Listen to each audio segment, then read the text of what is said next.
নোয়াপাড়া একটা ঘটনা ঘটেছিল, সুদীপা পাল।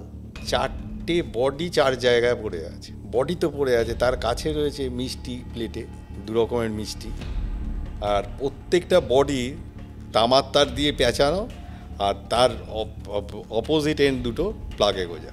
বনগায় কোনো একটা ঘটনা ঘটেছিল যেটা মারাত্মক কোনো একটা। এবার ওখানে একজন রাউডি ছিল, সে রাত্রিবেলা যার বাড়িতে ইচ্ছে সে চলে যেত, গিয়ে স্বামীকে বা ছেলে মেয়ে যারা থাকতো ঘর থেকে বের করে দিয়ে, এবং তারা ভয়ে বেরিয়ে যেত, দিয়ে তাদেরকে এনজয় করত। এত ভয়ঙ্কর? হ্যাঁ, সাধারণত দেখা গেছে যে রাউডি যারা, বড় বড় রাউডি যারা, এরা তো মূলত বেশিরভাগ ক্ষেত্রেই রুলিং পার্টির শেল্টারে থাকে। দমদম জেল থেকে পালিয়ে গিয়েছিল শেখ বিনোদ, তারপর শেখ বিনোদকে তো আপনিই ধরেছিলেন। 2টো দরজা ছিল দুদিকে, 2টো দরজা দিয়ে একসঙ্গে ঝাঁপিয়ে পড়লাম ওর উপরে, কেন ওর কাছে আর্মস ছিল। আপনার সঙ্গে চাকরি করেছেন এরকম কয়েকজন কোটিপতি পুলিশ অফিসারের নাম তো বলবেন না নিশ্চয়ই। কেমন লাগে যখন আপনার পোস্টে চাকরি করে বা আপনার সহকর্মী তারা যখন এরকম বিরাট ধনী হয়? সেটা নিঃসন্দেহে খারাপ লাগবে। আজ কেস ডায়েরিতে আমাদের মধ্যে এমন একজন অতিথি, তাকে কি বলবো, গোয়েন্দা, দক্ষ প্রশাসক, এমন এমন কাজ করেছেন যা যে কোনো পুলিশ কর্মীর জীবনে ঈর্ষার। সেই সুবীর চট্টোপাধ্যায় আজ আমাদের কেস ডায়েরিতে অতিথি। নমস্কার। নমস্কার। প্রথম যেটা জিজ্ঞাসা করব, পুলিশের চাকরিতে এসেছিলেন যখন, তখন তো পুলিশের চাকরি খুব কেউ পছন্দ করতো না, তা সত্ত্বেও পুলিশের চাকরিতে এলেন। তখন আসা মানে চাকরির প্রয়োজনে চাকরিতে আসা। এবার দিন যত আস্তে আস্তে গেছে, সময়ের পরিবর্তনের সাথে সাথে অভিজ্ঞতা পাল্টেছে, চাকরির সম্বন্ধে ধারণা বা কমিটমেন্ট এগুলো দ্রুত গতিতে পাল্টে গেছে। শুরুর দিকে কি এমন কোনো অভিজ্ঞতা আছে? শুরুর দিকে মানে সিনিয়র অফিসার বা অন্যান্য যা হয়, তখন কীরকম পুলিশিংটা কেমন ছিল? অ্যাকচুয়ালি কী আছে, পুলিশিং তো সময়ের সাথে সাথে মূলত পুলিশিংকে বিভিন্ন প্রেক্ষাপটে বিচার করা হয়। যেরকম সার্বিকভাবে মানুষ পুলিশিংকে বেশিটা বিচার করে রাজনৈতিক প্রেক্ষাপটে, অতএব রাজনীতির সঙ্গে যারা যুক্ত তাদের কি বক্তব্য, তারা কিভাবে নিচ্ছে পুলিশের অ্যাক্টিভিটিসকে, এটা যেরকম একটা বড় দিক, বিশেষ করে বর্তমান প্রজন্মের কাছে। তার কারণ হচ্ছে, আমি একটা পুলিশ অফিসার হিসেবে আমি তো খুব একটা ভালো মাস্টার কিনা, কোনো একটা প্রফেসর সে কতটা দক্ষ, তার এফিসিয়েন্সি কতটা, ডেপথ কতটা, বা কতটা বোঝাতে পারে, বলতে পারে, এটা তো আমি বিচার করতে পারবো। মানে ভালো মানুষ হলে ভালো পুলিশ অফিসার হবে এমনটা নয়? নয়। কেন? এটা প্রফেশন তো। আচ্ছা, একটা টিচার সেটা তার প্রফেশন।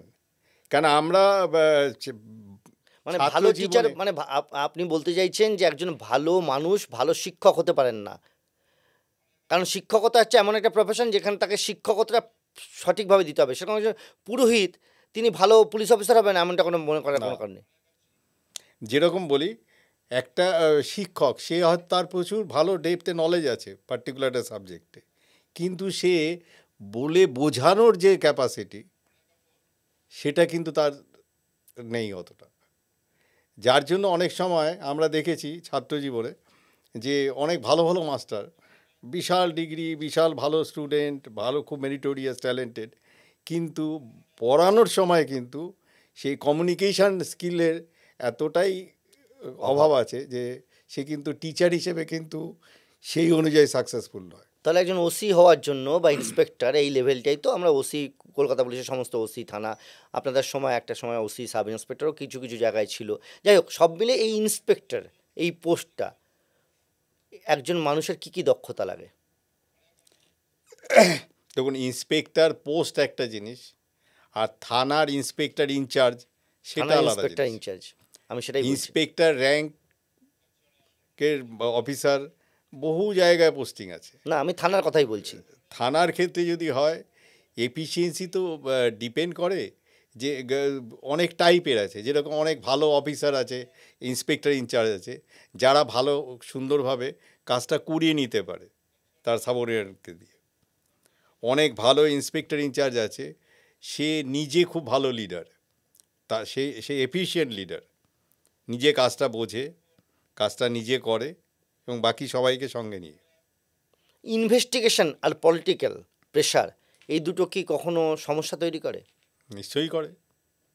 এই দুটোর মধ্যে সবচেয়ে বড় যেটা সমস্যা, সেই সমস্যা হচ্ছে মিডিয়া। আচ্ছা। কীরকমভাবে? যেটা মিডিয়া বর্তমানে একটা সোকল ফোর্থ পিলার হিসেবে এটা তো এফেক্টিভ রোল নিয়েছে সোসাইটিতে, এটা তো মানতেই হবে। এবং সেটা আমরা দেখেছি যেরকম মানুষের চিন্তাভাবনার মধ্যে, ধ্যান ধারণার মধ্যে, ইভিন কোর্ট, যেটা অনেকে হয়তো ভাবে যে কোর্ট তার নিজের মতো বিচার করছে, সবসময় তা নয়। কেন, সেও তো একটা হিউম্যান বিইং। তো তারাও অনেকেই অনেক ইম্প্যাক্ট তৈরি করে বিভিন্ন নিউজ। সে কতটা সত্যি, কতটা মিথ্যে, বা অর্ধেক সত্যি বা পুরো সত্যি, বিভিন্ন টাইপের নিউজ থাকে। মিডিয়াকে দোষ সবাই দেয়, মিডিয়ার সাধারণত না, দোষী হয়। দোষ নয়, দোষ ভালো দুটোই আছে। আমি বলছি এটা একটা প্রভাব তৈরি করে। ব্যাপক। ঠিক, এবার আমরা চলে আসবো এমন একটা ঘটনায়, যে ঘটনা একটা সময় আপনার চাকরি জীবনে বিরাট, সেই সময় আপনি সরাসরি অনেক কিছু ইনভেস্টিগেশনে আপনি হয়তো আইও ছিলেন না, কিন্তু আমাদের রাজ্যের বড় বড় ঘটনা, যে ঘটনায় আপনি বিরাটভাবে তদন্তে সহযোগিতা করেছেন। একটা সময় নাকি আপনি ভাড়াটে হিসেবেই কাজ করতেন, এটা আমরা দেখেছি বিভিন্ন কেসে, যে কোথাও কোনো ঘটনা ঘটেছে, স্পেশাল ইনভেস্টিগেশন টিম তৈরি হচ্ছে, তো সুবীর চট্টোপাধ্যায়কে নেওয়া হলো সেই টিমে। বিভিন্ন সময় হয়তো আপনার থানার এলাকার নয়, বাইরের নোয়াপাড়া একটা ঘটনা ঘটেছিল, সুদীপা পাল, ঘটনাটা মনে আছে আপনার? মনে আছে। কি হয়েছিল ঘটনাটা একটু বলুন। ঘটনাস্থলে প্রথম থেকে গিয়েছিলাম আমরা। আমি তখন পাশে ওসি টিটাগড় ছিলাম, নওপাড়ার ঠিক পাশের থানা। হ্যাঁ। ঘটনা হচ্ছে সুদীপা পাল একটা স্কুলের স্টুডেন্ট।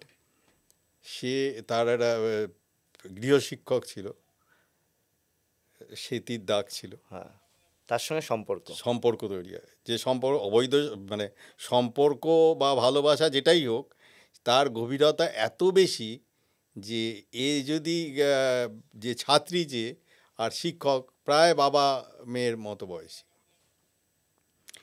এবার সবচেয়ে যেটা অবাক করা কাণ্ড, সেটা হচ্ছে ঘটনাস্থল। সেটা একটা অদ্ভুত। কীরকম?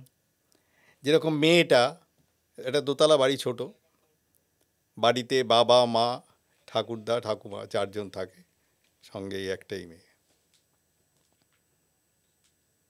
এবার মেয়েটা, তার মুখে এরকম বাঁধা, হাত পিছন দিয়ে বাঁধা। চেয়ারের সঙ্গে? না, বাইরে। আচ্ছা, বাইরে, বাড়ির বাইরে। বাড়ির বাইরে। আচ্ছা। তো ঘটনা হচ্ছে কি, সাধারণত একটা ডাকাতি হলে যেরকম হয়, লোকে হাত পা মুখ সব বেঁধে দিয়ে এমনভাবে চলে যায় যাতে সে আর কিছু বলতে পারছে না, যে লোকজন ডাকবে, চেঁচাবে, কিছুই করতে পারছে না। এটা হচ্ছে মানে বাড়ির বাইরের সিন, ফার্স্ট সিন। বাড়ির বাইরে পড়ে রয়েছে মেয়েটি, হাত মুখ বাঁধা সব। তারপর ঘরে ঢুকে কি দেখলেন? ঘরে ঢুকে দেখলাম দোতলা বাড়িতে 4টে বডি 4 জায়গায় পড়ে আছে। আচ্ছা। এবার বডি তো পড়ে আছে, তার কাছে রয়েছে মিষ্টি প্লেটে, 2 রকমের মিষ্টি, আর প্রত্যেকটা বডির পা তার দিয়ে, আপনার তামার তার দিয়ে পেঁচানো, আর তার অপোজিট এন্ড দুটো প্লাগে গোজা। আচ্ছা, মানে সিনটা, ক্রাইম সিনটা তো ভয়ঙ্কর। ভয়ঙ্কর মানে বোকা বানিয়ে দেবে। আচ্ছা, মানে ভাবতে গেলেই 10 বার হোঁচট খেতে হবে, যেটা কোন দিকে যাচ্ছে, কি হচ্ছে। মানে 4টে বডি 4টে জায়গায় পড়ে রয়েছে, প্রত্যেকের হাত পা, মানে হাত পা বাঁধা তামার তার দিয়ে, প্রত্যেকের পা তামার তার দিয়ে, তামার তার দিয়ে বাঁধা, এবং সেটা প্লাগের সঙ্গে কানেক্টেড। আচ্ছা, 4 জনেরই। এবং মিষ্টির প্লেট রয়েছে, মিষ্টি প্লেট, 2 রকম মিষ্টি আছে, মানে প্রত্যেকটা প্লেটেই 2 রকম করে মিষ্টি আছে। তারপর খুব কঠিন কাজ। হ্যাঁ, অ্যাপারেন্টলি 99% মনে হবে বাইরের কেউ এসে মার্ডার করে চলে গেছে। ঠিক। 2 নম্বর মনে হতে পারে যে কেউ ডাকাতি করে চলে গেছে। ঠিক। তো এবার ডাকাতি করে চলে গেলে তাহলে তো বাড়ির কোনো না কোনো জিনিস তো মিসিং হবে, লুটপাট হবে। বাড়ির কোনো জিনিস কিন্তু কোনো কিছু যায়নি, সবই ইনট্যাক্ট আছে। মেয়েটাকে খুলে তারপরে জিজ্ঞাসাবাদ করা হলো বহু রকম। তা আমরা লোকালি ডাক্তারকে দিয়ে ওর মেডিকেলও করানো হলো, whether she was subjected to sexual assault or not. তো সব কিছু করার মধ্যে দিয়ে মেয়েটা কিন্তু খুব রিজিড। আচ্ছা, ও কিন্তু কোনো অবস্থায় ব্রেক করে এই ডাক্তারের যে রিপোর্ট হলো তাতে কিছু পাওয়া গেল না। না। এবার অনেক লম্বা করে জিজ্ঞাসাবাদে দিনের পর দিন করে কেসটা পরবর্তীকালে সিআইডি টেক ওভার করলো। দেবব্রত ঠাকুর ছিল তখন ডিডিআই নৈহাটি। হুম, এবার মানুষের ডেডিকেশন কতটা থাকলে হতে পারে, ওই মেয়েটা তার মানে ওর তো আর বাবা মা কেউ নেই, ঠিক, বাবা মা ঠাকুরদা ঠাকুমা সব চারজনই সব মৃত। কেউ নেই। এবার কেউ নেই, অদ্ভুতভাবে ফিনিশিং হচ্ছে যে ওই কিন্তু সবাইকে মার্ডার করলো। মানে কিভাবে করলো? ওই মেয়েটাকে বাড়িতে নিয়ে গিয়ে নিজের মেয়ের মতো করে ওকে মানে এতটা স্নেহ ভালোবাসা দিয়ে ওকে জাস্ট গেন ওভার করে এলো, যাতে ও পুরো ঘটনাটা সত্যি বলে ফেললো একসময়। সে সত্যিটা কি, এটা মানে কি ওই দেবব্রত ঠাকুর নিয়ে গিয়ে বাড়িতে? দেবব্রত ঠাকুর এবং সঙ্গে আরো হ্যাঁ, অফিসার ছিল, সোম বলে একজন হ্যাঁ। ছিল হালিশহরে বাড়ি। আচ্ছা, এরা সবাই বাড়িতে নিয়ে গেল, নিয়ে গিয়ে একদম ব্যক্তিগত বাড়ির সম্পর্ক তৈরি। বাড়ির মেয়ের মতোই থাকলো, অন্যান্য ছেলে মেয়ের মতো।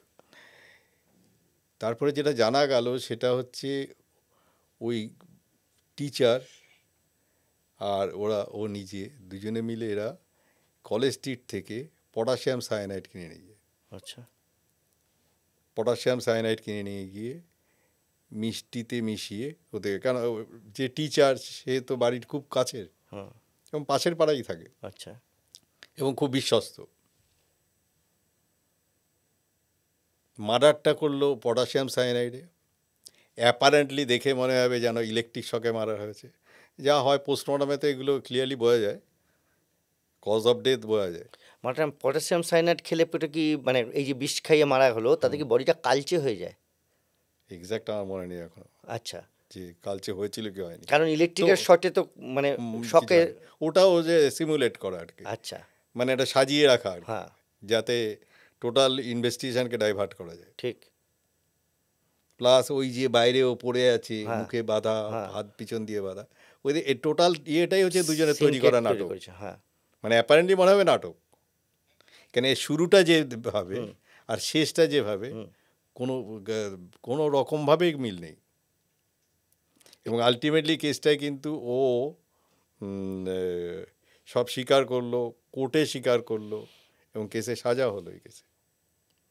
এবং এটা একটা ঐতিহাসিক কেস। এটা পরবর্তীকালে পিটিসিতে, পুলিশ ট্রেনিং কলেজে অফিসারদেরকেও এটা মডেল কেস হিসেবে দেখানো হয়, জানানো হয়। এই যে দেখো, মানে এই টাইপের ঘটনা খুব কম অফিসারের কেরিয়ারে কেউ হয়তো ডাইরেক্ট পেয়েছে। ঠিক এরকমই এরকমই রোমহর্ষক ঘটনা যদি বলতে হয়, তাহলে এরপরেই দ্বিতীয় একটা সম্ভবত আপনি সেই সময় তিলজলা তপসিয়া এলাকায় তিলজলায় ছিলেন। সেই সময় কোনো একটা দেনা পাওনা লেনদেন ওখানে একটা চামড়ার মানে যে ব্যাগ তৈরি হয় তার কারখানায় কোনো একটা ঘটনা ঘটেছিল। সেই ঘটনা মনে আছে? এই কেউ ধার চাইতে এসেছিল বা এরকম কি ঘটনা? ঘটনা হচ্ছে যে অ্যাকচুয়ালি তপসিয়া জায়গাটায় তো আগে তো প্রচুর ফ্যাক্টরি ছিল, ট্যানারি যেগুলোকে বলা হতো, সেগুলো এখন নেই। তো ওই ট্যানারিকে কেন্দ্র করে ওখানে প্রচুর ওর যে ফিনিশড গুড যেগুলো বিভিন্ন ওয়ালেট তারপরে অন্যান্য জিনিস এগুলো তৈরি হতো। তো একজন সে এই টাইপের ব্যবসা করতো একটা ঘর নিয়ে, এবং একজনের কাছ থেকে বেশ কিছু টাকা ধার নিয়েছিল। তো সে প্রায় এসে টাকা চেত, ও টাকা দিতে পারতো না, ও এসে যা তা বলে যেত, গালাগালি দিত, এরকম একটা খুব বাজে সম্পর্ক তৈরি হয়ে গেছিল। তো একদিনকে দুপুরবেলা ও এসছে টাকা চেতে, তখন করেছে কি, হঠাৎ মানে যে টাকা চেতে এসছে সে কিন্তু খুব ভালো রোবাস্ট চেহারা। হেলথ, হ্যাঁ, আর যার কাছে টাকা পাবে সে কিন্তু এরকম খুব অর্ডিনারি একটা ফিগার। ও করেছে কি, পিছন থেকে একটা হাতুড়ি, মোটা বেশ ভারী ওজনের হাতুড়ি দিয়ে ওর পিছন থেকে মাথায় মারে। আচ্ছা, মাথায় মারাতে ও স্পটে মারা যায়। এই যে ঘটনা, এই ঘটনার জন্য যে মারা যাচ্ছে সেও তার আগে নলেজ ছিল না, আর যে মার্ডার করলো তারও কিন্তু নলেজ ছিল না যে কীভাবে কী মেরে ফেলবো আর কি। এবার ঘটনাটা ঘটার পরে ও করলো কি, দোকান থেকে সিমেন্টের যে বস্তাগুলো হয় ওই বস্তা সুতলি দড়ি, তারপরে ওই বস্তা সেলাই করা, সেলাই করার যে সুই। সুই টাইপের, হুম। তারপরে করাত, আচ্ছা। হ্যাকশো যেটা, হুম। এইসবগুলো কিনে নিয়ে এলো। নিয়ে এসে ওই ওরই যে ঘরের ভিতরে বাথরুমে পুরো বডিটাকে টুকরো টুকরো টুকরো করে কাটলো। আচ্ছা। কিছু না হলো 12 পিস। ভয়ঙ্কর। এবার এই 12টা টুকরো কাটার পরে তো প্রচুর রক্ত, সেইগুলোকে পরিষ্কার পরিষ্কার করলো অনেক সময় নিয়ে। হুম। দিয়ে ওই বালিগুলো যেটা নিয়ে এলো, বস্তাতে বালিগুলো ঢোকালো, তার পুরোটা নয়, কিছুটা বালি এবার ঢোকালো। হ্যাঁ, আর বাকি এক একটা করে পিস হতে ঢোকালো। দিয়ে ওর বস্তার মুখটাকে সেলাই করে। সেলাই করে দিল। হুম। এরকমভাবে 12 বস্তা হলো। ও একটা ভ্যানওয়ালাকে ডেকে পাঠালো। তো ভ্যানওয়ালাকে ডাকিয়ে কি বালির বস্তা নিয়ে যাবে, হুম। তো ও বস্তাগুলো ভ্যানে লোড করলো। ও ভ্যানওয়ালার তো সাহস ক্ষমতা নেই যে ওই ভারী ও একা নিয়ে যাবে। হুম। তো ও পিছন থেকে ঠেলছে আর ভ্যানওয়ালা সামনে চালাচ্ছে। যাচ্ছে। হ্যাঁ। দিয়ে ওখান থেকে নিয়ে এসে চৌভাগাতে, ওখানে মানে এই কর্পোরেশনের বাসন্তী হাইওয়ের উপরে বাসন্তী হাইয়ের উপরে ঠিক নয়, মানে কিছুটা এগিয়ে গেলে। বাসন্তী যদি সায়েন্স সিটির দিক থেকে আমরা বাসন্তীর দিকে যাই, হুম। বাসন্তী হাইওয়ে ধরে, ওর ঠিক ডান সাইডে এরিয়াটা। হুম। তো ওখানে কর্পোরেশনের একটা মতো আছে, বেশ Sluice কয়েকটা gate। সুইচ গেট টাইপের আছে। ওখানে এক এক করে বস্তাগুলোকে ফেললো। ওই এর মধ্যে ওই যে জল যাচ্ছে। জল যাচ্ছে, মানে ভালো স্পিডে জল যাচ্ছে। হ্যাঁ। দিয়ে এবার তারপরে তো বাড়ির থেকে যে মারার হলো, তার বাড়ির থেকে খোঁজাখুঁজি শুরু হলো। দিয়ে তারপরে আমরা ওকে পেয়ে নিয়ে এসে জিজ্ঞাসাবাদ শুরু করলাম। জিজ্ঞাসাবাদ করে অনেকক্ষণ চেষ্টা করে করে করে করে লাস্টে ওর কাছ থেকে যেটা জানতে পারলাম, যে ঘটনাটা এতক্ষণ বললাম, হুম। এইভাবে ও মার্ডার করলো। ও স্বীকার করে নিল। স্বীকার করতে হলো। ইন্টারোগেশন এটাই তো এফিসিয়েন্সি। আচ্ছা, ইন্টারোগেশনের এই যে এফিসিয়েন্সি বলে, এই এফিসিয়েন্সিটা কি মানে মারধর করে নাকি কথা বলতে? সবসময় যে মারধর যে একমাত্র অপশান তা নয়। এর আগেরটা বলে মানে সুদীপ ব্যাপারে একটা একটা ভালোবাসার মাধ্যমে কথা বেরোলো। হ্যাঁ, একটা লোককে কোনো কথা বের করতে গেলে বহু টেকনিক আছে। কাউকে এক্ষুনি একটা জিনিস জিজ্ঞেস করলাম, সে হয়তো ডিনাই করে গেল। তাকে 10 রাউন্ড অন্যান্য বিভিন্ন প্রসঙ্গে কথা বলে আবার ক্যাজুয়ালি ওই কোশ্চেনটাই থ্রো করো, অটোমেটিক্যালি সে কিন্তু ওইভাবে স্টিক করা কঠিন। আচ্ছা। তারপরে কাউকে খুব কাছের লোক হয়ে, খুব বিশ্বস্ত লোক হয়ে যদি নিজেকে প্রমাণ করা যায়, তো সেইভাবেও কিছু কথা বের করা যায়। কখনো হয়েছে এরকম সবকটা টেকনিক, এই যে বলছে বিশ্বস্ত হয়ে কথা বার করা, বিভিন্ন টানা জেরা করা, এরকম জায়গায় গিয়ে কোনো জায়গায় ফেল করলে এরকম হয়েছে কখনো? ফেইলিও সাকসেস তো থাকবেই, আচ্ছা। তো তখন থাকতেই মারধর, হবে। এই যে থার্ড ডিগ্রি বলে, এই থার্ড ডিগ্রির প্রয়োগ হয় না? না, এখন বলছেন না, নাকি আসলে কোনোদিন সত্যি কোনোদিন করেননি? হয় না। আচ্ছা, মানে আইন থেকে এখনো কোনো বেআইনি কোনো কাজ আপনি করেননি এই ধরনের? থার্ড ডিগ্রি একটা বেআইনি কনসেপ্ট। আচ্ছা। থার্ড ডিগ্রি বলে কোনো শব্দ কিন্তু ল নেই। না না, ল বইয়ে নেই, সেই জন্যই আপনারা কোনোদিন করেননি আর কি। খুব বাবা বাছা করেই, ভালো করেই কথাগুলো বার করেছেন।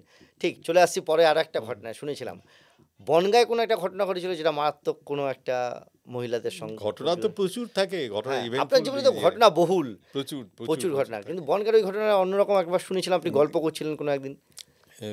বনগাঁতে একদিন, আমি তখন ওসি বনগাঁ ছিলাম। তো সন্ধ্যে তখন 7টা 7:30 এরকম হবে। 5-6 জন মহিলা সে এসছে দেখা করতে। আচ্ছা। তো দেখা করতে এসে দাঁড়িয়ে আছে, দিয়ে চারিদিকে তাকাচ্ছে। মানে অ্যাকচুয়ালি আমার পিছনের দিকে একটা জানলা ছিল, পাশ দিয়ে 2টো জানলা ছিল, 3টে জানলা। মানে বনগাঁ থানায় যেটা আপনার ওসি ঘরটা, চেম্বারটা। তো এবার শুধু বাইরের দিকে তাকাচ্ছে আর দেখছে কে আছে, কেউ চিনতে পারছে কিনা বা কেউ কে দেখছে কিনা। কিন্তু কথা আমি বারবার জিজ্ঞেস করি, সেটা আর বলছে মানে না। কি বলতে এসছেন জিজ্ঞেস করলে কোনো উত্তর দিচ্ছে না।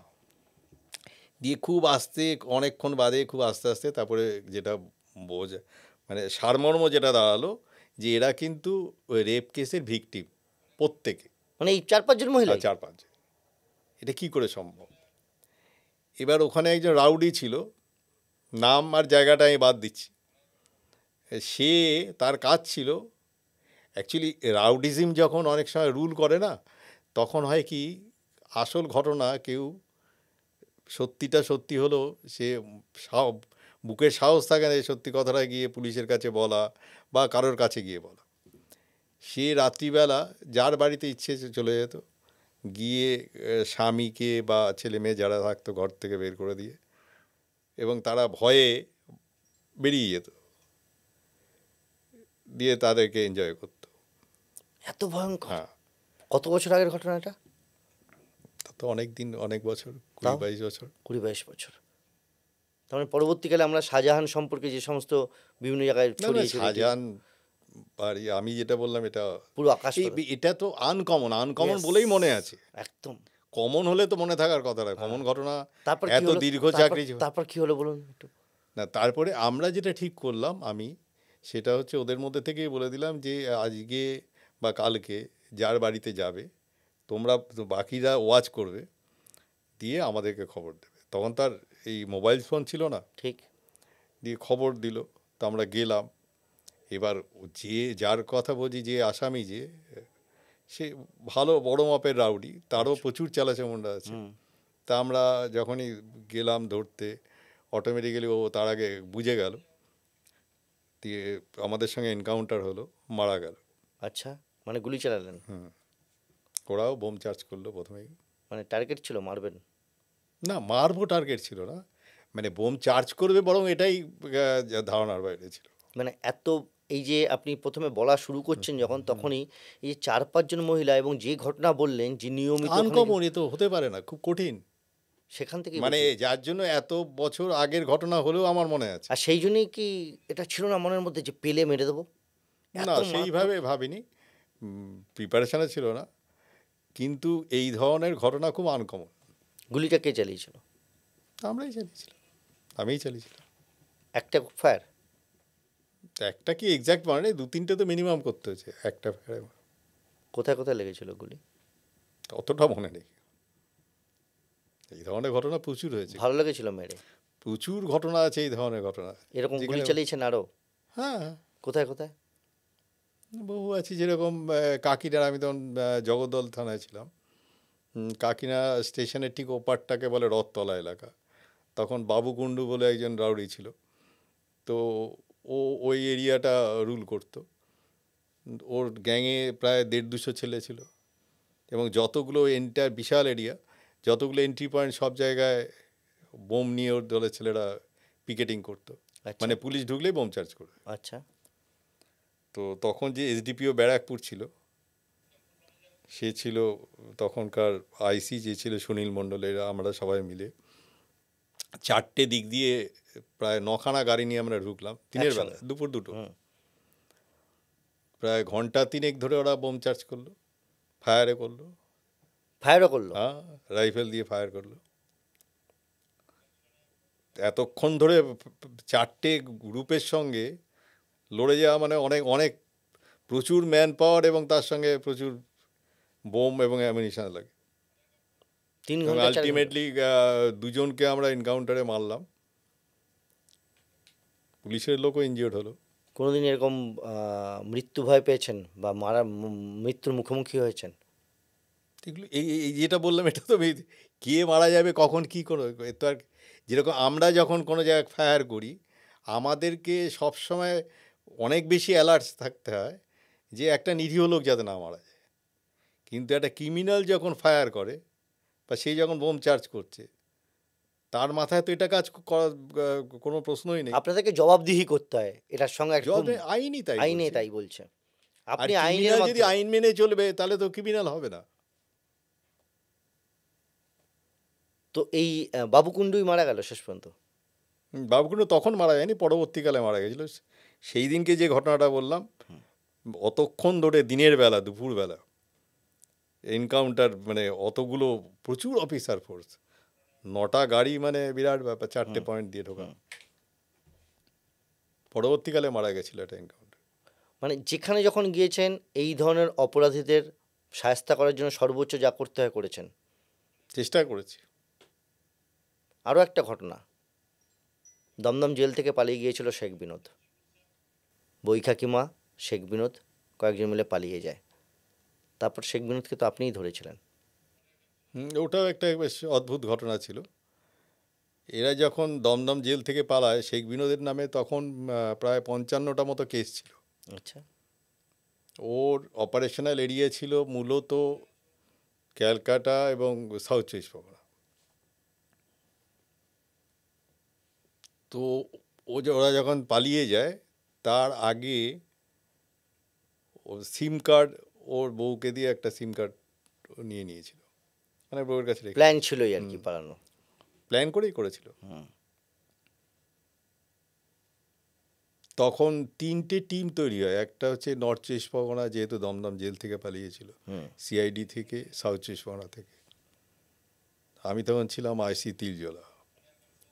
তখন জাস্ট আমার উপরে ছিলেন ডিএসপি কাইম আর.এন. ব্যানার্জি, এখন আইজি হুম, আইবি। তো আমার কাছে একজন অফিসার ছিল, এই এখন যেটা প্রগতি ময়দান মানে পরমা, হুম, সুমন দাস। হুম। খুব মিশুকে, খুব ভালো ছিল।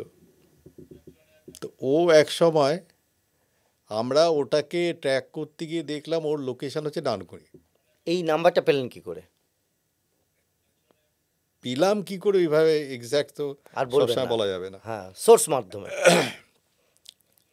এই যে সোর্স কথাটার মধ্যে একটা বিশাল ইলাস্টিক কনসেপ্ট আছে। সোর্স মানে কি, একটা খবর আমি যে পাচ্ছি, হ্যাঁ, সেই খবরটা যদি মেটেরিয়ালাইজ করে টু ট্যাকেল দ্য ক্রিমিনালস, হ্যাঁ, টু ক্যাচ দ্য ক্রিমিনালস, সেক্ষেত্রে, বা টু আনার সামথিং, হ্যাঁ, যে কোথায় এত আর্মস রাখা হ্যাঁ, রয়েছে, বোম হ্যাঁ, রাখা রয়েছে, বা কেউ হ্যাঁ, অমুক জায়গায় একটা অপারেশন করতে যাবে, তার আগে একটা খবর পেলাম। এই ইনফরমেশানটা যার কাছ থেকে পাবো, সে কিন্তু সোর্স। ঠিক। সে একটা প্রফেসর হতে পারে, একটা স্কুলের টিচার হতে পারে, এটা মন্দিরে পুরোহিত হতে পারে, বা একটা ক্রিমিনাল হতে পারে, যে কেউ হতে পারে। না, কিছু কিছু সোর্স তো পুলিশকে টাকা দিয়েই পুষতে হয়। সেগুলো নর্মালি যেগুলো আছে, একটা লোককে আমি খবর নিতে পাঠালাম, এখান থেকে হয়তো বহু দূরে কোথাও যেতে হবে, তার যাতায়াত ভাড়া আছে, খাওয়া থাকা। খাওয়া দাওয়া, হাত খরচা, খাওয়া দাওয়া, বা কিছুটা ইনসেন্টিভ না দিলে সে তো করবে না, ঠিক, সে কেন রিস্ক নেবে। ঠিক। সেগুলো আছে কিছু কিছু ক্ষেত্রে তো করতেই যাই হোক, হবে। নাম্বারটা পেলেন, ট্র্যাক করলেন। করে যখন জানলাম আমরা ডানকুনি লোকেশন, তখন আমরা সুমনকে আমি কাজে লাগালাম। সুমন তখন ছিল আমার কাছে। একটা স্টোরি তৈরি করলাম আমরা, সেটা হচ্ছে বিনোদের ছবিটা সুমনকে দেয়া হলো, আর ওকে বলা হলো যে তুমি ওই এলাকায় যেগুলো যারা দালাল আছে, বাড়ির দালালি করে, তাদের সঙ্গে কন্ট্যাক্ট করা, ইভিন পার্টি অফিসেও গিয়ে যাওয়া। মানে এক্স্যাক্ট বাড়িটা পাচ্ছিলেন না, না। কিন্তু লোকেশন পেলেন হ্যাঁ, ডানকুনি। হ্যাঁ। আচ্ছা, তো পার্টি অফিসে যাওয়া, গিয়ে ছবিটা দেখানো। মানে ওর যেটা ভার্সান, সেটা হচ্ছে যে ওর বোনকে কিডন্যাপ করে নিয়ে চলে গেছে এই ছেলেটা, তাকেও খুঁজছে। মানে তখন যেটা মাঝে মধ্যে এরকম হতো, একটা ঘটনা সব সময় চিরকালই স্বাভাবিক, হয়ে হ্যাঁ, এসছে, ফুসলে নিয়ে গেছে, তো চিরকালই ছেলেটাকে হয়েছে। সেই জন্য কেন খুঁজছে। ও যে এতটা ইন্টারেস্ট নিয়ে খুঁজছে, তার তো একটা ব্যাখ্যা দরকার। রিজন দিতে হবে, লজিক্যাল হুম। হতে হবে। তো সেটা করে আলটিমেটলি বাড়িটাকে ফিক্স আপ করা গেল। আচ্ছা, বাড়িটা ফিক্স আপ করা গেল। তারপরে আমরা খবর পেয়ে সঙ্গে সঙ্গে গেলাম। আর.এন. ব্যানার্জি, যিনি বললাম আইজি আইবি আছে, উনিও ছিলেন আমাদের সঙ্গে। ছিল, এখন রাম মণ্ডল আছে এসডিপিও ক্যানিং, ঠিক। ও ছিল, আরও অনেকেই ছিল। হুম, তো আমরা যেটা ঠিক করলাম, নিজেরা 4টে টিম করে নিলাম, নিয়ে নিজেদের মধ্যেই দিয়ে নিজেরা ব্রিফিং করে নিলাম কার কী রোল হবে, কি কি পজিশনে সিচুয়েশান থাকলে কি কি করতে হবে। তা আমরা প্রথমে মোবাইলে ওর নাম্বারে রিং করলাম। রিং মানে করার, বাড়ির বাইরে দাঁড়িয়ে? ঘরের বাইরে। আচ্ছা, ঘরের বাইরে দাঁড়িয়ে। আচ্ছা, তো ভাড়া বাড়ি তো। আচ্ছা, তো ও যে কথা বলছে, কি বলছে, সেটাও শোনা যাচ্ছে, মানে দরজার বাইরে আমরা। আচ্ছা। তা আমরা জানি রিং করলে রিং হবে, ও কথা বলবে। এটা কখন? গভীর রাত্রি রাত? তখন 1:30-2টো হবে। আচ্ছা, এই যে একটা মাঝখানে একটু ডিস্টার্ব করে একটা জিজ্ঞাসা করেন, এই যে পুলিশ বিভিন্ন জায়গায় তল্লাশি করতে যায় বা এই ধরনের অপরাধের রাত্রি 1:30-2টোয় কুকুর টুকুর তো চিৎকার করতে পারে, তখন করে, অনেক সময় করে, তখন কি করবে? অনেক সময় করে, অনেক সময় করে না।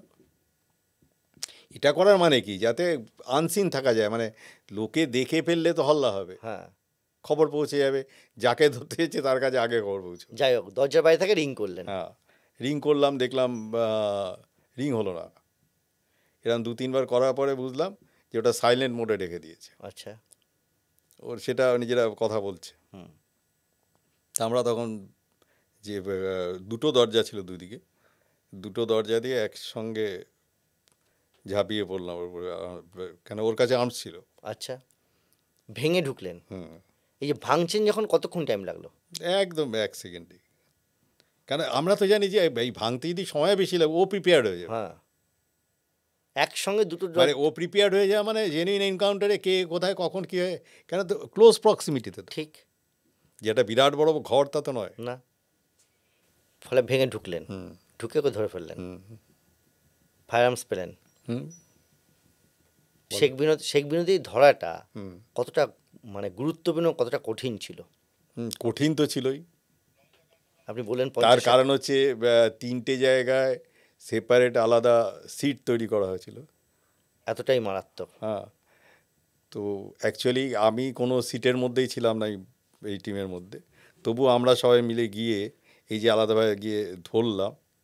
এই যে সিটের বাইরে থাকা, আমি প্রথমে শুরুতেই বলছিলাম যে বহু ক্ষেত্রে এটাকে আপনি সিট বলা যাবে না, এটা তো হ্যাঁ, যাই হোক। ইনভেস্টিগেশন নয়, যাই হোক। তো কিন্তু আপনি ইনভেস্টিগেশন মানে আপনার থানায় হয়নি, আইও নন আপনি, আপনি কোনো একটা জায়গায় সরাসরি, কিন্তু আপনাকে বারবার ডাকা হতো কেন? সোর্স নেটওয়ার্কে মানে ক্রাইম নেটওয়ার্কের না জন্য? এটা এটা আমার কিছুটা নেশা, কীরকম? মানে ক্রিমিনাল ধরা বা ক্রাইম কন্ট্রোল করা বা রাউডিজম ট্যাকেল করা, কত এগুলো বড় নেশা বড় ক্রিমিনাল ধরেছেন? প্রচুর। বেহালা আপনাকে অন্যরকমভাবে মনে রাখে। বেহালায় আপনি যখন গিয়েছিলেন তার আগেই একজন সাব ইন্সপেক্টর বোধহয় মার্ডার হয়েছিল।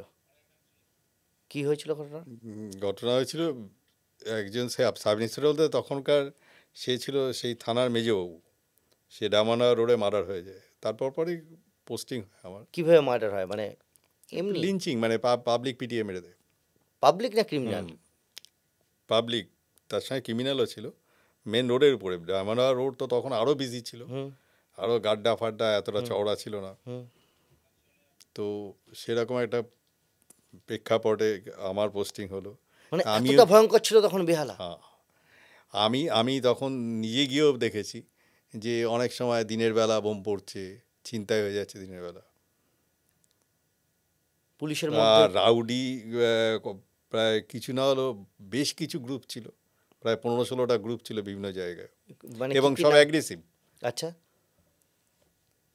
এই নোচে, অনেক গ্রুপ যিশু, ছিল, অনেক অনেক, একটা তো জায়গা নেই, অনেক। মানে এতটা ভয়ঙ্কর ছিল, পুলিশকে ভয় থাকতো তো? ভয় না থাকলেও পুলিশ যদি ফেস করতে যেত, চেস করতো, সেক্ষেত্রে ওরা পাল্টা বোম চার্জ করে দিত। মানে পুলিশের মারা যাওয়ার সম্ভাবনা সব থেকে বেশি ছিল। কীভাবে কন্ট্রোল করলেন? সবাই মিলে করা খুব কঠিন ছিল। আর বেহালা সেই অর্থে খুব পশ জায়গা, খুব শিক্ষিত লোকের বাস। অথচ সেখানেই এরকম পরিস্থিতি। হুম।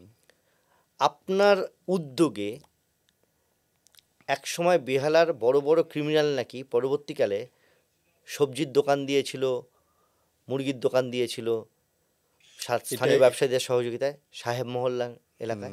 এটা হচ্ছে Tollygunge circular road, new Alipore, ওর ঠিক পাশেই সাহেব মহল বলে একটা জায়গা আছে, বস্তি এলাকা। ওখানে চারিদিক দিয়ে ঢোকার রাস্তা, মাঝে মাঝেই বোমবাজি করতো আর আশেপাশের লোকেদের ছিনতাই করতো, এই ছিল ক্যারেক্টার। আর মানে ওদেরকে ধরা বা ইয়ে করা খুব কঠিন, কারণ চারিদিক দিয়ে যেহেতু পালিয়ে যাওয়ার রাস্তা। আর তারপরে যেহেতু বাড়ির লোকদেরও একটা সাপোর্ট ছিল, আর্থিক দিক দিয়ে যেহেতু খুব পিছিয়ে পড়া এলাকা ওইটা, সেখানটায় আমরা আশেপাশে ভালো যেগুলো ক্লাব বা এগুলোকে অর্গানাইজ করে আমরা ওদেরকে অন্য সৎ পথে বেঁচে থাকার কিছু কিছু রাস্তা, যেরকম কিছু দোকান এইসব টাইপের জিনিস করে দিয়েছিলাম। মানে লোকাল লোকের একটা সাপোর্টও থাকলো, প্রশাসনেরও সাপোর্ট থাকলো, সব মিলিয়ে ওদের একটা মূল স্রোতে ফিরিয়ে আনা। তাতেই সাকসেস হয়েছিল। এছাড়া ওখানে কোনো ক্রিমিনালদের মারধর বা ওখানকার কোনো ক্রিমিনালদেরকে আটকানোর জন্য সেরকম কোনো ব্যবস্থা, একটা দিক তো আপনি বললেন সমাজের মূল স্রোতে ফিরিয়ে আনা, কঠিন ব্যবস্থা। কঠিন বলতে কি, অ্যাকচুয়ালি কি হয়, সাধারণত দেখা গেছে যে রাউডি যারা বড় বড় রাউডি যারা, এরা তো মূলত বেশিরভাগ ক্ষেত্রেই রুলিং পার্টির শেল্টারে থাকে, ঠিক বেশিরভাগ ক্ষেত্রে। ঠিক।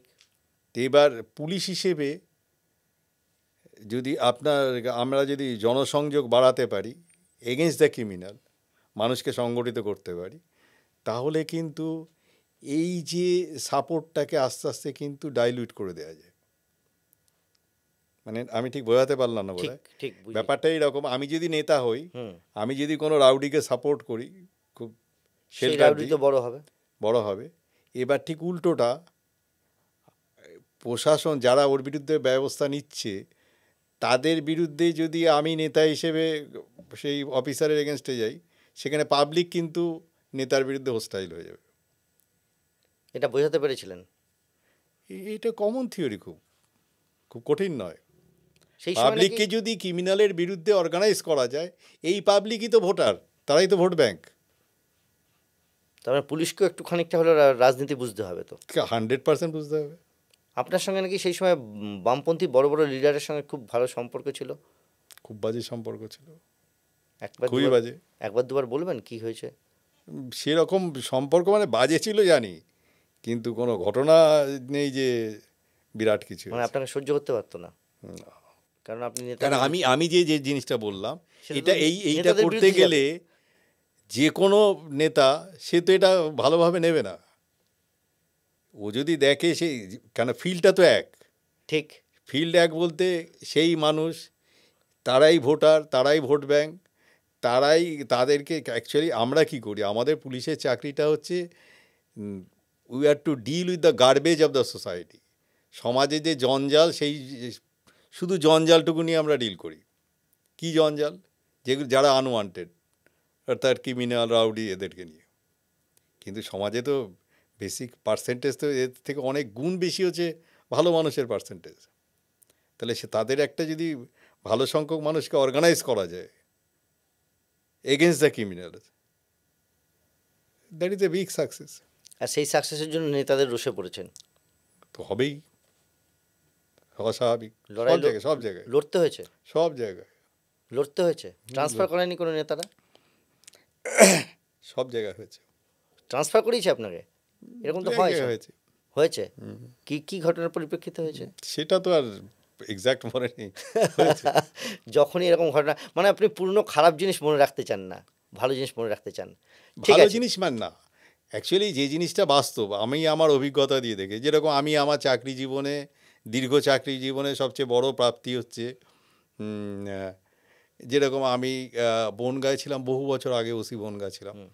আমি রিটায়ার করার পরেও বনগাঁর মানুষ আমাকে আফটার রিটায়ারমেন্ট আমাকে সম্বর্ধনা দিয়েছে। ওখানে ভাবা যায় না।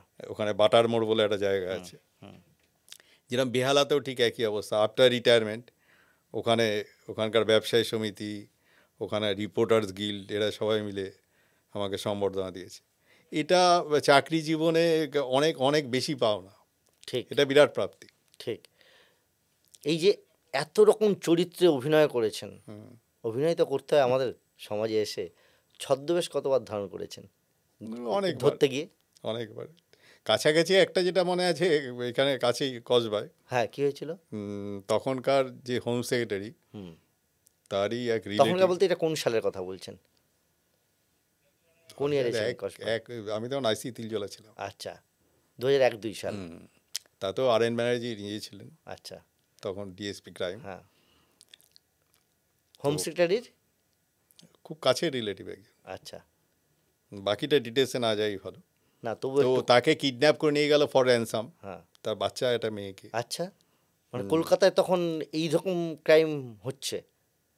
কলকাতায় ক্রাইম চিরকালই ছিল, কমেছে বেড়েছে, নেচার পাল্টেছে। আচ্ছা, একটা বাচ্চা মেয়েকে অ্যাবডাক্ট করে নিয়ে যাওয়া এবং হ্যাঁ, র্যানসাম চাওয়া, হ্যাঁ। 2001-2 সাল বলছেন আপনি, মারাত্মক। দিয়ে তাকে নিয়ে গিয়েছিল হলদিয়ার ওদিকে, রায়চক। তা আমরা সবাই মানে জাস্ট খুব ডিসগাইজে, ধুতি, পাঞ্জাবি, পাজামা, শার্ট এসব পরে, মানে অ্যাজ ইফ আমরা কাকা, মানে মেয়েটার বাড়ির লোক সেজে ওখানে গেছি, টাকাটা দিয়ে তার বিনিময়ে মেয়েটাকে নিয়ে আসবো। কত টাকা চেয়েছিল? 4 লাখ টাকা। আচ্ছা। তখন হিমাদ্রি ব্যানার্জি ছিল ওখানে আইসি হলদিয়া। তো সেটাও আমরা ডিসগাইসে কিন্তু খুব এফেক্টিভলি রোল প্লে করতে পেরেছিলাম আলটিমেটলি। না, তারপরে ওখানে পৌঁছলেন, কি ঘটনাটা একটু বলুন না না, বিস্তারিত। এবার পৌঁছালাম, তারপরে আমরাও টার্গেট করছি যে ওরা কেউ আগে থেকে দেখতে পাচ্ছে কিনা, কেন যে আগে দেখবে সে অ্যালার্ট হয়ে যাবে। হুম। ওরা যদি দেখে ও অ্যালার্ট হবে, তার মানে ওরা আমাদের ওয়াচ করবে, আর আমরা যদি আগে দেখতে পাই তাহলে আমরাও আগে থেকে ওয়াচ করতে পারবো। তারপর পৌঁছলেন, হুম। টাকা নিয়ে ব্যাগ, স্পেসিফিক জায়গা, স্পেসিফিক ব্যাগ ঠিক করা, যে ব্যাগে টাকা নিয়ে, সঙ্গে মেয়েটির বাবা এবং আপনারা। হুম। তারপর পৌঁছলেন, তারপর কি হলো? না, মেয়েটির বাবা যায়নি, আচ্ছা, আপনারাই আমরা গিয়েছেন? নিয়ে আপনারাই? আমরাই গেছিলাম, আচ্ছা বাড়ির লোক কাউকে নিয়ে যায়নি। আচ্ছা, ঠিক। টাকাটা নিয়ে গেলেন? টাকাটা নিয়ে গেলাম, ব্যাগ রাখলাম, হুম।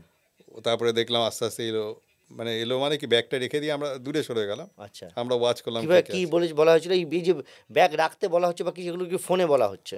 সেটা তো একবারই, তখন তো আর অতটা মোবাইলের অতটা চল ছিল না, ঠিক ছিল ঠিক। এত ইয়ে ছিল না। বাড়িতেই একবারে বলে দেওয়া হয়েছে এখানে গিয়ে এখানে ব্যাগটা রাখতে হবে। আপনারা পৌঁছলেন, ব্যাগটা রাখলেন, তারপর কি করলেন? তারপরে ওরা সে ব্যাগটা নিতে এলো, দিয়ে আমরাও চারিদিকে আস্তে আস্তে চেষ্টা করলাম যে ওদেরকে ম্যাক্সিমাম নাম্বার যে কজন আছে সবাইকে যেতে ধরা যায় একসঙ্গে। কতজন ছিল ওটা? ওরা 3 জন ছিল, আচ্ছা, 3 জনকে ধরা হলো। 3 জনই এলো ব্যাগ নিতে?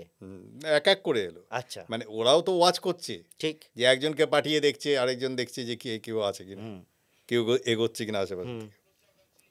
আমরা যেরকম ওয়াচ করছি কাউন্টার ওয়াচ তো ওরাও করছে। ঠিক। দিয়ে অটোমেটিক্যালি যখনই আপনি টোটাল ইয়ে ধরা হলো, তখন মেয়েটা কোথায় আছে নিয়ে গেল, দিয়ে দিল। আচ্ছা, অ্যাবডাকশন তার মানে এই 3 জনই করেছিল? হুম। এটা কি কাঁচা গ্যাং ছিল? অন্য কেউ হলে তো অ্যাকচুয়ালি বিভিন্ন টাইপের গ্যাং আছে, যেরকম আমরা এমনও পেয়েছি চাকরি করতে গিয়ে,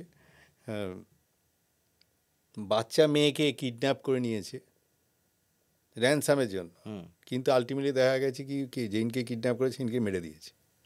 কেন মেরে দেয়? ভয়? অ্যাকচুয়ালি কী হয়, সবাই তো অতটা ম্যাচিওর নয়, আর ক্রাইম সবাই করতে গেলেও ম্যাচুরিটি লাগে। সময়ের সাথে সাথে প্রত্যেকের চিন্তাভাবনাও পাল্টাতে থাকে। ঠিক। যেটা আমার একটা মনে আছে, জগদ্দলে শ্যামনগরে বিআরএস কলোনি বলে একটা জায়গা আছে, ওখানে একটা বাচ্চা মেয়ে, তাকে কিডন্যাপ করলো।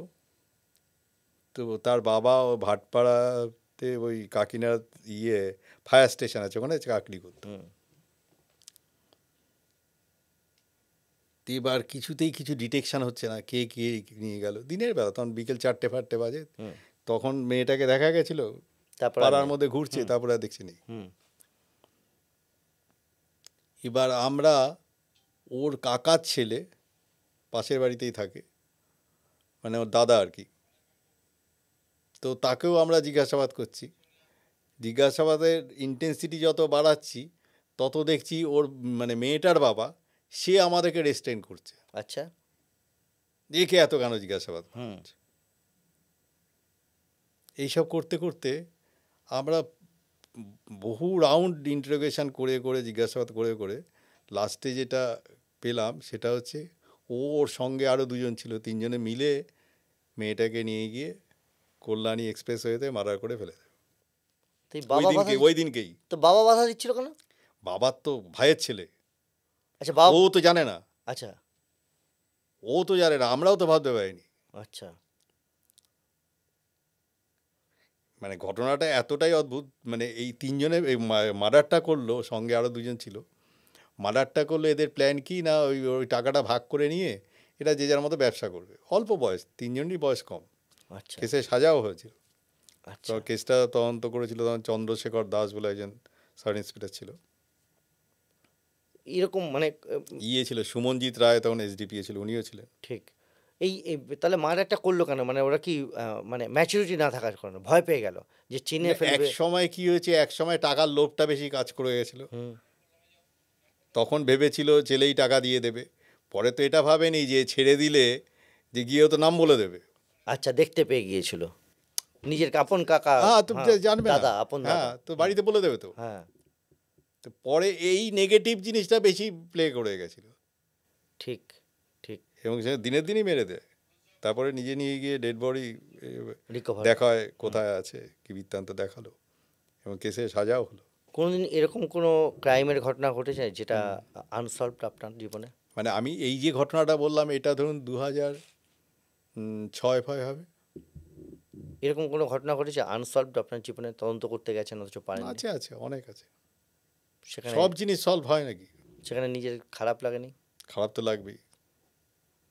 মানুষের জীবনে খারাপ লাগা ভালো লাগা এই নিয়েই তো জীবন। কোনো এমন ঘটনা আছে যেখানে বুঝতে পেরেছেন ক্রাইম কে করেছে অথচ সেটা লিগালি প্রুফ করতে পারেননি? এটা বেশি হয়। এরকম একটা ঘটনা এটা বেশি হয়।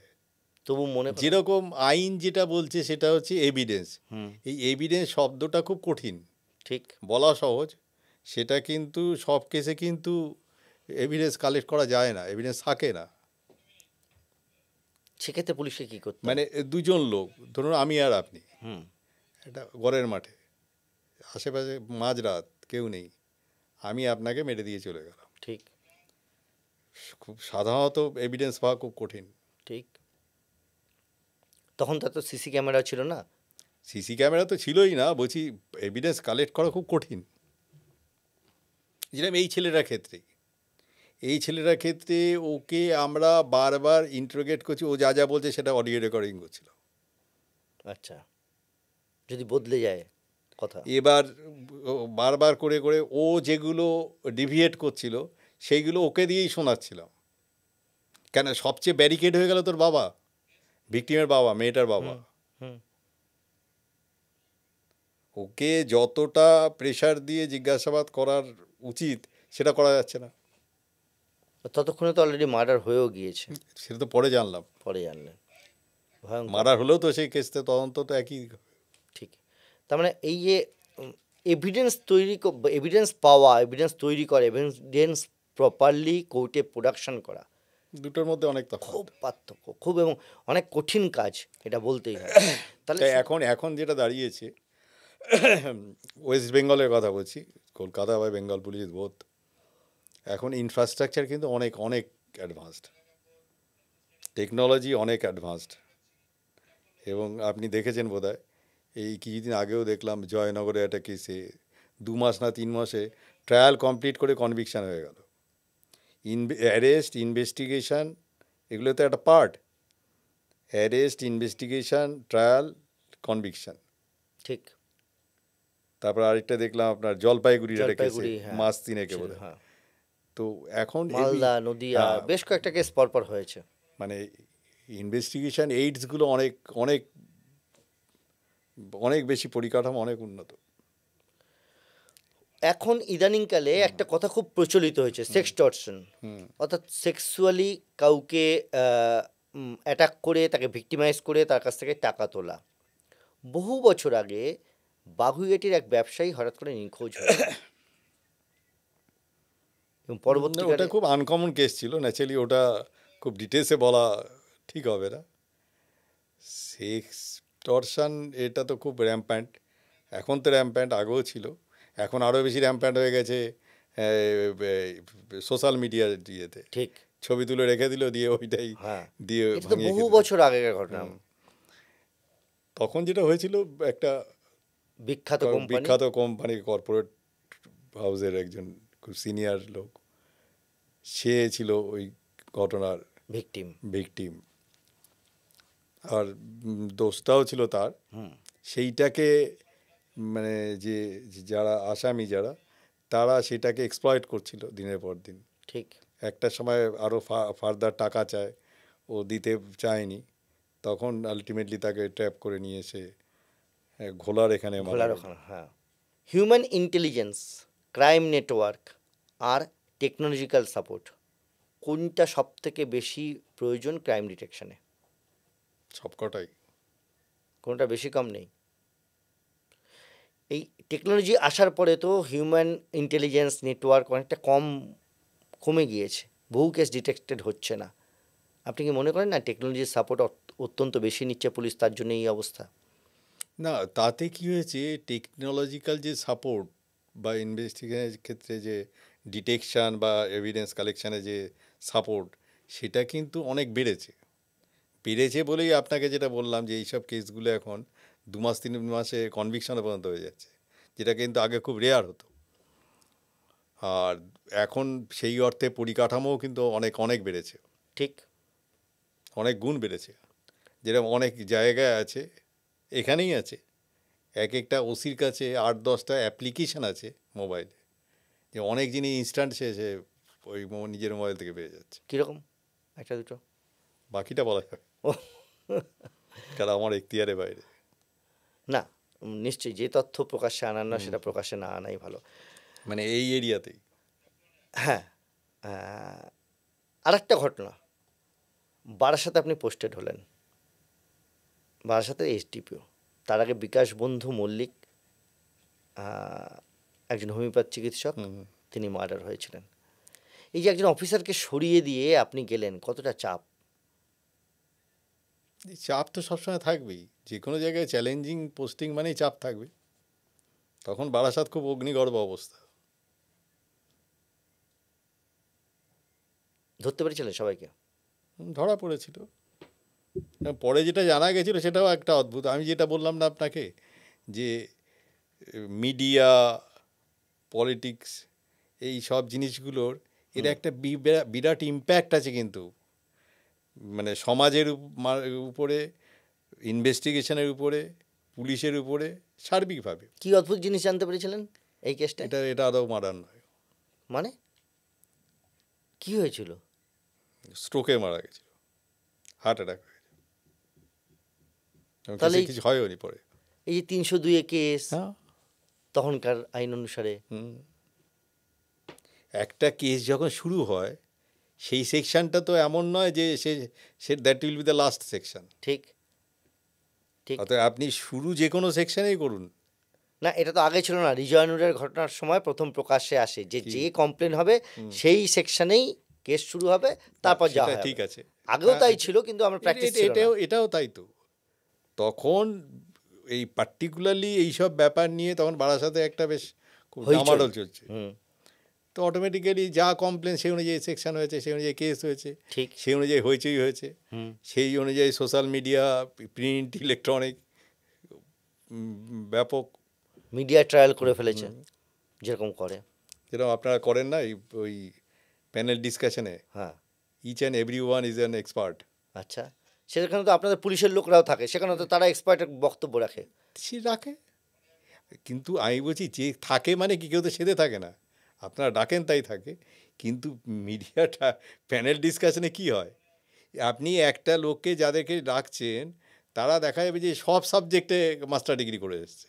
আপনাদের মিডিয়ার সম্পর্কে যা বলছেন তো অস্বীকার করছি না, ঠিক আছে, কিছু কিছু ক্ষেত্রে সত্যি। এটাই সত্যি না মিথ্যে? না, আমি তো বলছি সত্যি। এটাও তো ঘটনা আছে, আপনাদের কোনো কোনো বন্ধু গিয়ে সেখানে অনেক নীতি কথা বলে। যেতে পারে, যে যার ব্যক্তিগত নীতির উপরে চলে তো। আচ্ছা, সেক্ষেত্রে আপনি একটুখানি কড়া নয় অতটা। না, করা নয় না, আমি বলছি যে প্রত্যেকটা মানুষ তার নীতির উপরে বিশ্বাস। আপনার সঙ্গে চাকরি করেছেন এরকম কয়েকজন কোটিপতি পুলিশ অফিসারের নাম তো বলবেন না নিশ্চয়ই? শুনেছি প্রচুর বিদেশ ঘুরে, বাইরে যায়, থাকে। শুনিনি আমি। ও আচ্ছা। কেমন লাগে যখন আপনার পোস্টে চাকরি করে বা আপনার সহকর্মী তারা যখন এরকম বিরাট ধনী হয়? সেটা নিঃসন্দেহে খারাপ লাগবে। ও খারাপ লাগে? আচ্ছা, কি মনে হয় তারা সৎ পথেই? ধরুন বিদেশে যাওয়া, এখন বহু অফিসার আছে যারা যে র্যাঙ্কে চাকরি করেছে, যা মাইনে পায়, তাতে বিদেশে যাওয়া যায়। না, একবার দুবার বিদেশে যাওয়ার কথা আমি বলছি না আর কি, নিয়মিত বিদেশে যাওয়া, বিরাট বাড়ি, কারো কারো হোটেল, শুনেছি পুলিশের অফিসারদের নাকি অনেকের এরকম। সেটা হলে তো আনএক্সপেক্টেড, আনওয়ান্টেড। এই যে আপনি বললেন এটা মারাত্মক ঘটনা, যে আসলে মার্ডার নয়, স্ট্রোকেই মারা গিয়েছেন, যারা ধরা পড়েছিল তাদের জীবনের কিছু অংশ তো নষ্ট হলো, এটা কতটা খারাপ লাগে? খারাপ তো লাগেই, খারাপ লাগে বলেই তো মনে আছে। তার কি উপায় আছে? বহু ক্ষেত্রে আমরা দেখতে পাচ্ছি এখন লোয়ার কোর্টে যারা সাজা পাচ্ছে, দোষী সাব্যস্ত হচ্ছে, চিরকাল আগেও হয়েছে, এখনো হচ্ছে। তদন্তকারী অফিসার হিসেবে কোনোদিন খারাপ লাগেনি যে আমার তদন্ত? আমি তো বললাম যে সবচেয়ে বড় জিনিস হচ্ছে তদন্তের একটা মেজর ফ্যাক্টর হচ্ছে political party, media, print, electronic, social media, এতে ব্যাপক রোল আছে। এবং এতে ক্ষতি হচ্ছে তো বহু ক্ষেত্রে। হ্যাঁ। আচ্ছা, আরেকটা জিনিস, রাজনৈতিক এই যে চাপের কথা, একজন পুলিশ অফিসার রাজনৈতিক চাপ কিভাবে আটকাতে পারে? সে কি সৎ হলে রাজনৈতিক চাপ আটকাতে পারবে? সৎ অসতের চান্স এখানে কম। মানে অসৎ কেন, হলেই- পলিটিক্যাল পার্টি তাদের যে পলিটিক্যাল এজেন্ডা থাকে সেই এজেন্ডা অনুযায়ী কাজ করবে। অতএব যদি রুলিং পার্টির এগেনস্টে হয়, তাহলে অপোজিশনে যারা আছে তারা যে কোনো ইস্যু পেলেই সেটা নিয়ে খেলবে। আবার ঠিক একই রকমভাবে রুলিং পার্টি সে যদি অপোজিশনের এগেনস্টে কোনো ইস্যু পায়, সেটাও সেইভাবে তারা ডিল এটা করবে। থেকে বাঁচার উপায় কি? মানে কিভাবে ট্যাকল করতে, এটা কোনো বাঁচার কোনো মানে উপায় নেই। স্পটে খেলতে খেলতেই জিততে এটা হবে? বাঁচার কোনো উপায় নেই। বিশেষ করে পশ্চিমবঙ্গে আমি যেটা দেখেছি, সারা বছর 365 দিন রাজনীতি হয়। আর আপনি অন্য যে কোনো স্টেটে চলে যান ইন্ডিয়ার মধ্যেই, বিদেশে তো বাদ দেন, ইন্ডিয়ার মধ্যে অন্যান্য স্টেটে চলে যান, আপনি এই বছরে ইলেকশনে কয়েকটা দিনই আপনি শুধু রাজনীতি দেখতে পাবেন। পোস্টারিং, ওয়ালিং, এসব বিভিন্ন কিছু দেখতে পাবেন। আর বাকি সারা বছর কিন্তু দেখবেন যে কোনো এখানে মনে হবে কিছু পলিটিক্যাল পার্টির কোনো অস্তিত্বই নেই। রাজনীতির উপর আপনার একটু রাগ আছে? কেন রাগ থাকবে? আমি যেটা বললাম আপনি নিজে দেখবেন। না, তাহলে এই যে এই রাজনীতিটাকে আপনি মনে করছেন যে খারাপ? আপনি যদি এই ডাক্তারের কেসটা জিজ্ঞেস করেন, আপনি জানি না আপনি কতটা কভার করেছিলেন, গিয়েছিলেন কিনা স্পটে, বা তখনকার যে রাজনৈতিক পরিস্থিতি কী ছিল এই ঘটনাগুলো নিয়ে। মানে যে কোনো ইনসিডেন্টে আপনি বলছেন রাজনীতি যখনই যুক্ত হয় সেটাকে একটা অন্যরকম মোড় নেয়, হ্যাঁ, তো অন্যরকম নেবে, পরিস্থিতি নেবে, তৈরি নেবে। হয় এবং সেটা ক্ষতি করে আসলে। ক্ষতি করে তো, মূল জায়গা থেকে তো ডিভিয়েট করে যায়। এরকম কোনো ঘটনা, আর কোনো ঘটনা ঘটেছে আপনার জীবনে হয়তো যেখানে ঘটেছে। রাজনৈতিক চাপে দেখা গিয়েছে আসলে যে এই ঘটনা এই ঘটনাটা কিন্তু আমার টাইমে ঘটেনি, আমার আগে। আগেই ঘটেছে, কিন্তু পরবর্তীকালে আপনি গিয়ে প্রপার ইনভেস্টিগেশন করেছেন? কিন্তু যাই হোক, তো এই টাইপের ঘটনা প্রতিদিন ঘটছে, বাঁচার কোনো উপায় নেই, আরও বাড়বে। খারাপ হবে আরও। হুম। তাহলে পারফেক্ট একজন ওসি, তাকে এগুলো ট্যাকেল করার রাস্তা একটাই, ইনভেস্টিগেশন করো, ল অ্যান্ড অর্ডার সামলাও, আবার পলিটিক্যাল সিচুয়েশন। শোনেন, পারফেক্ট বলতে ওইভাবে হয় কেউ থাকে না, তো সব কিছু ম্যানেজ করে চলাটাই হচ্ছে। একজন ওসির কাজ। গ্রেট। সেই হিসেবে তাকে যেরকম ইনভেস্টিগেশন ঠিক মতো করতে হবে, অ্যারেস্ট ঠিক মতো করতে হবে, কেসে যাতে প্রিভেন্টিভ মেজার ঠিক মতো নিতে হবে, পলিটিক্যাল বিভিন্ন প্রোগ্রাম, ল অ্যান্ড অর্ডার, সেসবগুলো দেখতে হবে। এই তো অনেকগুলো প্যারামিটার্স আছে। ঠিক। তারপরে বলুন তো, সৎ থাকাটা কত বেশি গুরুত্বপূর্ণ? নিঃসন্দেহে গুরুত্বপূর্ণ। That is also an additional strength. কিন্তু তার মানে এই নয় যে সৎ থাকলেই সে ভালো ওসি হয়ে গেল, তা হবে না কিন্তু। আচ্ছা, সৎ অথচ অকর্মণ্য প্রচুর লোক আছে, হ্যাঁ, প্রচুর আছে। অথচ অসৎ এবং যোগ্য লোকও আবার আছে, প্রচুর আছে। আছে। নিজেকে কোন ক্যাটাগরিতে ফেলবেন? সেটা আমাকে কি করে ক্যাটেগরিতে ফেলে? আমার অ্যাসেসমেন্ট তো বাকিরা করবে। না, আপনি সৎ এবং যোগ্য দুটোই।